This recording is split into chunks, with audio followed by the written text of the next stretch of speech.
আসসালামু আলাইকুম। আমি মেহরাব মালয়েশিয়া থেকে।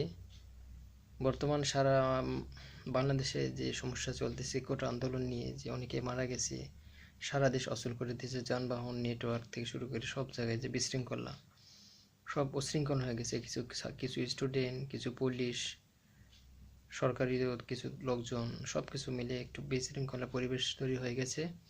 তো সব কিছুর মূলে এখন সমাধানের আমার একটা ব্যক্তিগত মতামত হচ্ছে যে আমিও ডিগ্রি অর্জন করে মালয়েশিয়ায় এসেছি। আমি আমার জীবনে কোথাও কোনো দিন কোনো চাকরির জন্য আমি দরখাস্ত দিইনি, কারণ এই ধরনের চাকরির প্রতি আমার আগে থেকে একটা ঘৃণা ছিল।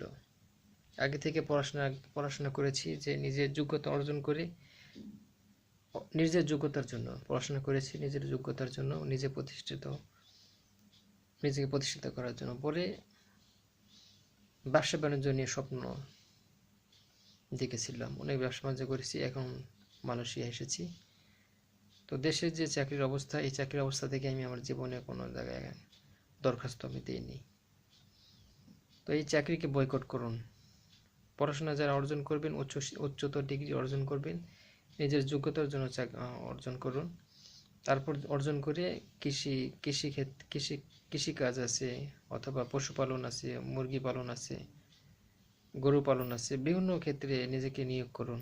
অল্প পুঁজি দিয়ে 50,000, 1 লাখ যা আছে এটা দিয়ে ব্যবসা বাণিজ্য চালু করুন।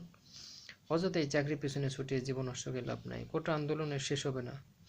এই কোটা সেই কোটা, এই সেই দুর্নীতি, টেলিফোন দিয়ে, ঘুষ দিয়ে চাকরি নেওয়ার থেকে নিজে যোগ্যতা অর্জন করে ব্যবসা বাণিজ্য করুন, অনেক ভালো থাকবেন। যারা চাকরি করে, পুলিশ, আর্মি, বিডিআর, যে কোনো সরকারি চাকরি, তারাও চাকরি শেষে আসে ব্যবসা শুরু করে। দেখবেন একটা হার্ডওয়্যার দোকান দেয়, অথবা রোডের দোকান দেয়, টিনের দোকান দেয়। পরে প্রত্যেকটা চাকরিজীবী চাকরি শেষ করে আসে আবার ব্যবসা শুরু করে। সুতরাং সমস্ত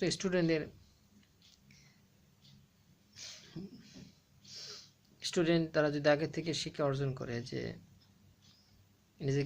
নিজের যোগ্যতার জন্য শিক্ষা অর্জন করবে, আর জীবিকা হিসেবে তারপরে ব্যবসা বাণিজ্যটাকে যার যে যোগ্যতা আছে সেটা থেকে বেছে নেবে, এটা হচ্ছে সবচাইতে ভালো। আর যদি আপনারা ন্যায়, শান্তি, সুবিচার, নিরপেক্ষ সব কিছু চান, তাহলে আল্লাহর দেয়া প্রকৃত ইসলাম প্রতিষ্ঠা করতে হবে। জীবন সম্পত্তি প্রকৃত ইসলাম, আল্লাহর দেয়া হুকুম প্রতিষ্ঠা করতে হবে। গণতন্ত্র 1971 সালে যুদ্ধ হয়ে যে গণতন্ত্র প্রতিষ্ঠা করছে, এটা হচ্ছে হারাম।